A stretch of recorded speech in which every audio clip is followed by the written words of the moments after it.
I have experienced world-class leadership. I have seen it, I have smelled it, and I have lived it. Let us start by emphasizing one thing. If I have seen world-class leadership, I have also seen the opposite. Let's just listen to this sentence that I want to start my presentation with.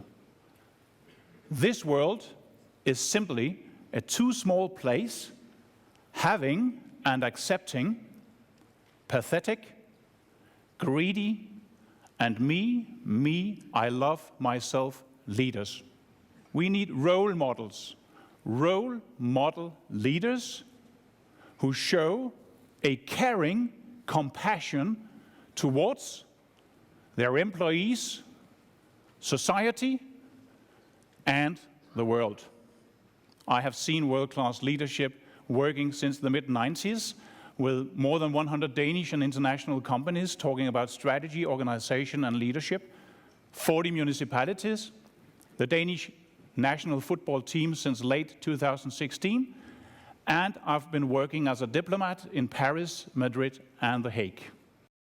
Since 2012, I've had the honor of being the Master of Ceremonies at the Danish Royal Court, serving Her Majesty the Queen and the royal family. As you can imagine, I have learned and experienced a lot about leadership. High Performance Institute has gathered from 4 different worlds: art, sport, science, and private companies, high-performance leaders. They have discussed since 1997 what is actually world-class leadership. What does it take? But where I have learned the most about leadership and fellowship is from being at war. In 1995, I had Danish and Lithuanian soldiers under my command. We were stuck in the middle, in between Croats and Serbs, in the Crimea region, the Balkans. Actually, we were taken hostage for several months until the 4th of August, 1995, 5 o'clock in the morning, where the Croatian forces launched their Operation Storm, Oluja. For the next couple of months, the Danish army, the leaders, the soldiers experienced hard lessons learned. Killed soldiers, wounded soldiers, and soldiers afterward with mental health problems. We learned from those experiences, but since then we have been in the front line together with US, the Brits, and French forces around the world. This picture shows me in 2007. I am the commanding officer of the Danish-British battle group in the southern part of Afghanistan in the Helmand province. I take a huge responsibility in directing our common forces there. And what do you learn when you take this responsibility on your shoulders?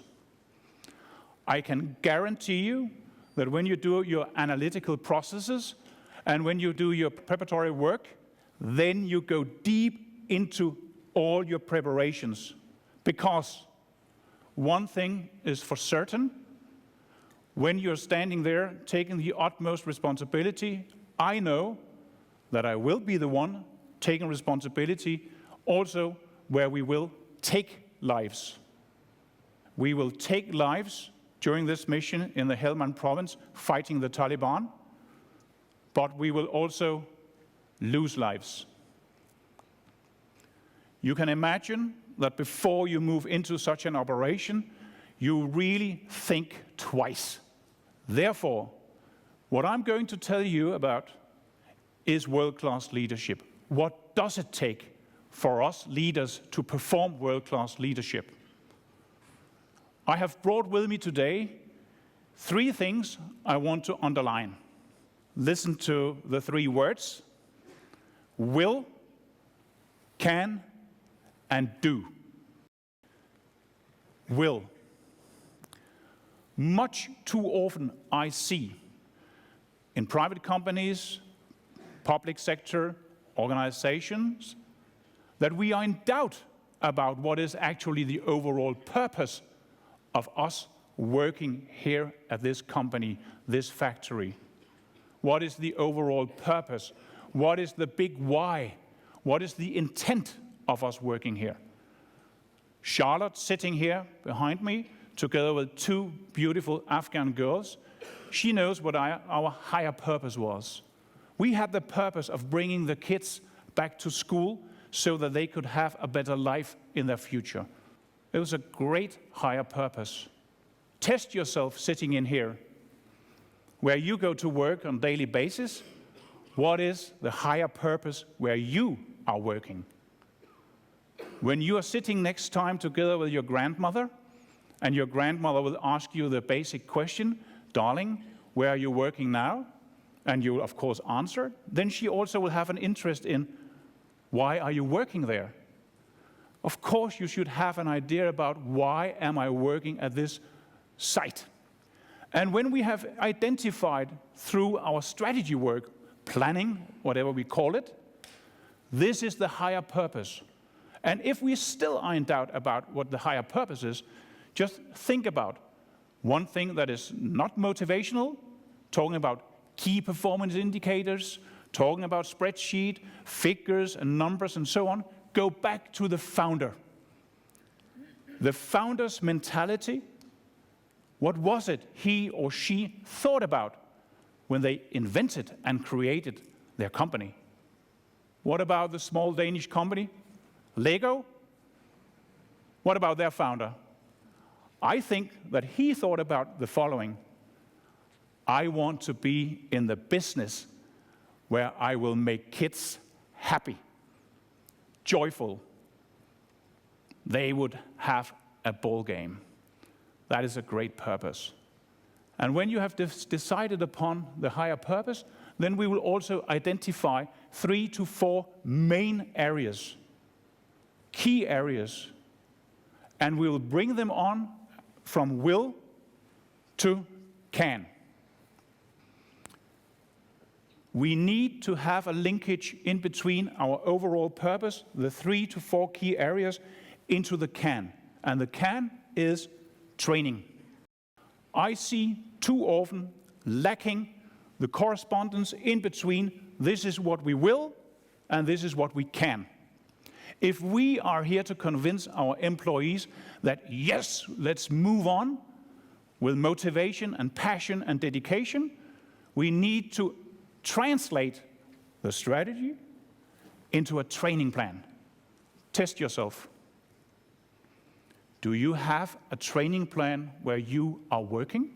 A training plan that creates the interlinkage between this is what we will and this is what we can. In our case in Afghanistan, we found out this is the area we are going to work in. Helmand province, in the fields of maize, 2 to 3 meters high, we had to train, in order to get rid of the Taliban, chaos. So we trained our leaders in handling chaotic circumstances. Do you love chaos? Think about it. But those were the circumstances for us, and therefore we had to train chaos. We also found out that we had to train winter warfare. So I brought my soldiers up north of the polar circle here in Norway to train them winter warfare. And we trained them always attacking at night. So therefore, those were the 3 key areas supporting the overall purpose, getting rid of the Taliban, and then having the kids back and starting school. Will, can, do. Who are the doers? The doers are the action leaders. The action leaders who are ready to take the challenges on their shoulders, leading from the front, taking care of their soldiers, caring compassion. The leaders I found and brought with me to Afghanistan and into the war, they had the caring compassion in them. Of course, they were intelligent, skilled, everything else you can imagine, but first and foremost, we were looking for caring, compassionate leaders. This sentence is from Sun Tzu, thousands of years ago.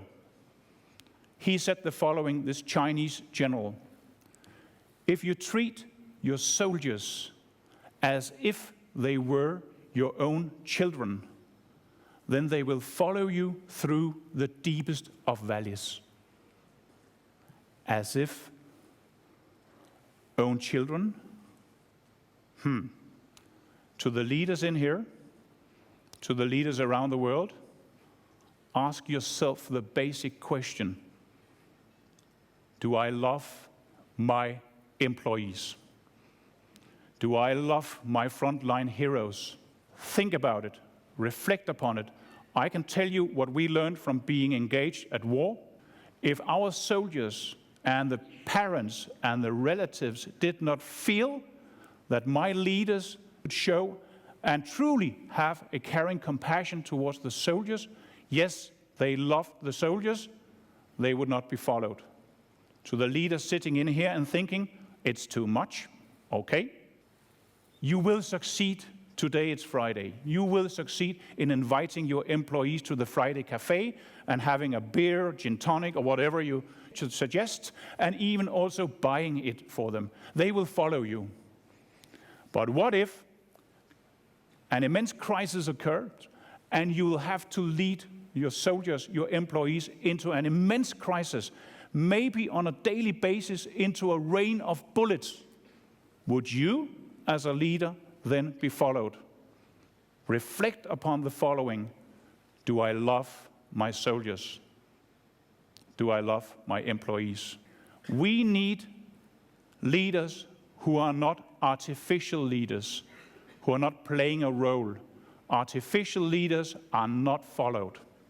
We need leaders who are courageous and caring, taking the heaviest rucksack off the shoulders of the soldiers who have a hard time, and also being courageous enough to say when it is necessary, follow me, and then leading from the front. Test yourself. When you are leaving your family in the morning, how many percentages are you yourself? I hope that you think 100%. Good. How many percentages are you yourself when you enter your office? Leaders who show up at the office only being 60 or 70% themselves, playing a role as a leader, I can guarantee you, I've seen it, I've reflected upon it, I've observed it, they will not be followed when serious crisis occurs. You have to feel, smell, and sense the leader of flesh and blood. So therefore, courageous and caring, and if you are thinking about your role model, because of course you have a role model, you might not look that far away. My role model? My grandmother. My grandmother, she had everything that we have talked about and I have hopefully inspired you about today. My grandmother, she died at the age of 97 years old. She had 15 kids, 5 pair of twins. Do you imagine that she had knowledge about leadership? I can guarantee you she had. So therefore, from me to you, who are your role model? Because I know that you would like to be exactly the same as your role model. And he or she will encompass and have exactly the things I just described within them. If you in here, leaders around the world, are courageous and caring, loving your employees, loving your soldiers, I can guarantee you, if you can say yes, your soldiers will follow you. Have a great day.